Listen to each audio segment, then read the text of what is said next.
Hi everyone and welcome to my coverage of round 5 from the World Chess Championships 2010. With Vichy leading by a clear point, it was up to Topalov to try and reduce the deficit with the white pieces, and we saw a repeat of the opening from game 3. After d4, d5, c4 and c6 going into the Slav variations of the Queen's Gambit declined. The opening followed game 3 for several more moves.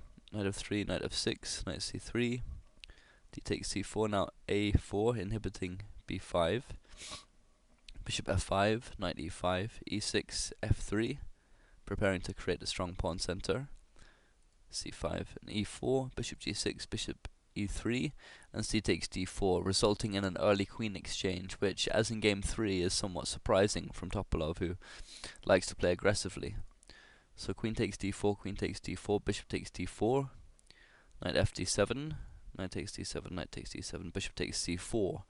And once more white has a space advantage out of the opening, but that's about it. And going by what he said in the press conference after the game, Topalov and his team have worked out ways of gaining an edge in the endgame resulting from this opening.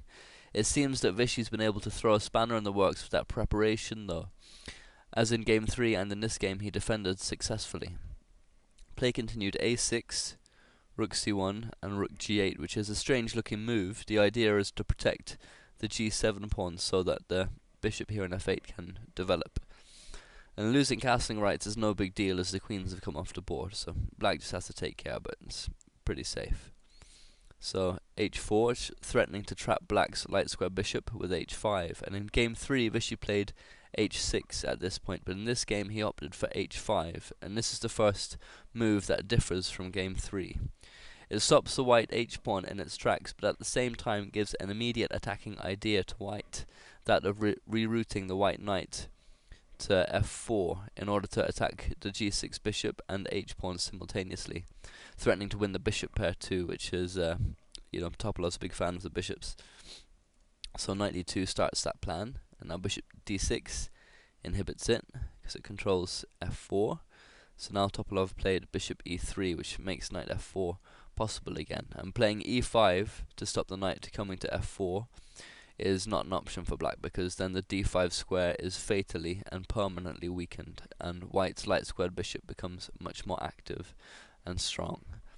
At this point in the game there was an electrical blackout at the chess club where the game was being played, and the playing hall was cast into darkness for some 20 minutes. All kinds of conspiracy theories concerning Danilov's involvement, etc. were being discussed on the websites. Of course this is very unlikely, but it's not impossible.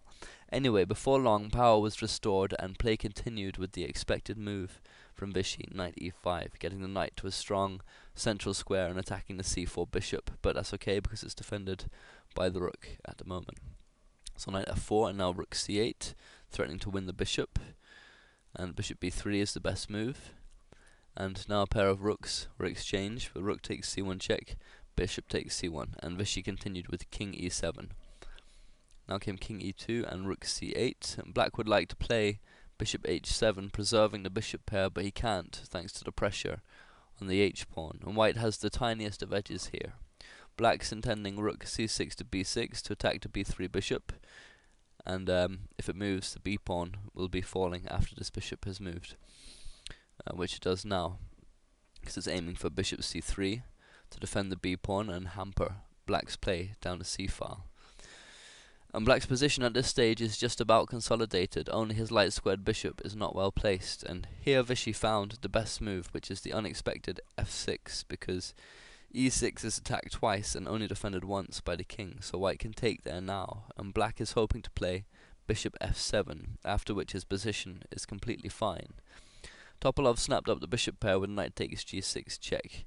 Let's have a quick look at what might have happened if he'd taken on e6 instead. If knight takes e6, bishop f7 threatens to win a piece and forces knight d4. So now bishop takes b3, knight takes b3, and rook c2 wins back the pawn with activity. If instead the bishop takes e6, now rook c2 straight away, and there's initiative coming on the queen's side as compensation for the pawn. The bishop's pinned, so there's ideas like bishop b4, and all manner of tactics around here. It shouldn't be hard for black to get the pawn back anyway. So f6 anyway, knight takes g6, and g3. just freeing the movement of the rook, which is tied to defending the h-pawn before g3 is played. And Vishy continued with knight e5, just bringing his knight back to this active central post. And now f4, driving it away. So knight c6, and bishop c3, controlling the knight's forward movement, these 4 squares. And bishop b4, offering the exchange of bishops, which Topalov accepted. Bishop takes b4 check, and knight takes b4. And already we are in a very even endgame. White has a bishop against a knight, but the pawn structure is symmetrical, and it's very difficult for either side to demonstrate any kind of advantage. So rook d1, taking control of the open file, and also control of d4, which is pretty important, because if black can create a knight outpost there, he'd be in business. So knight c6, rook d2, and g5, which is a very nice play from Vishy. He said in the press conference afterwards that this was a crucial move in order to secure an even endgame. His main ideas behind it are to open the g file for his rook, and also to secure the e5 square for his knight in the event of white playing f takes g5 at some stage. So king f2, now g4, rook c2, aiming for rook c5 to attack black's h-pawn. So rook d8, taking the open file, king e3, rook d6, rook c5, and knight b4, which is threatening rook d3 check, winning the bishop. And Topalov answered with a rook c7 check, and after king d8 attacking the rook, he played rook c3, preventing the check here on d3. So now king e7, reactivating the king, and Vishy is playing solidly and simply making sure he makes no errors, thus ensuring the draw. So e5, rook d7, e takes f6 check, king takes f6, all correct play. And black's weakness here in this position is his h-pawn, and white's weakness is his third rank. Realistically though, there are no winning plans in this position unless one side plays in an accuracy. So king e2, knight c6, king e1, knight d4, and bishop d1, preventing knight f3 check and controlling the knight's forward movement again. So a5, and with this move both players had reached the time control. However, it was only another 4 moves before the game was made into a draw after a coming repetition of moves. So rook c5 attacking the h-pawn, and the best way for black to meet that threat is with knight f5, which attacks the g-pawn. And white only has one decent move to defend it, rook c3. If he defends with the king, then the bishop is hanging. So now came knight d4, rook c5, knight f5, and the repetition of moves, rook c3, and a draw was agreed at this point, which is a satisfactory result for Vishy, and he remains a full point in the lead, with the score now at 3-2 in his favour. I think if Topalov had been leading by a point going into this game, he would have chosen something more adventurous, perhaps e4 and a Sicilian. But as he's trailing, he can't afford the luxury of taking risks with the opening, and so it makes sense that he chose this quiet line with a very small but safe advantage to white. Solid play from Vishy, however, secured the draw once more.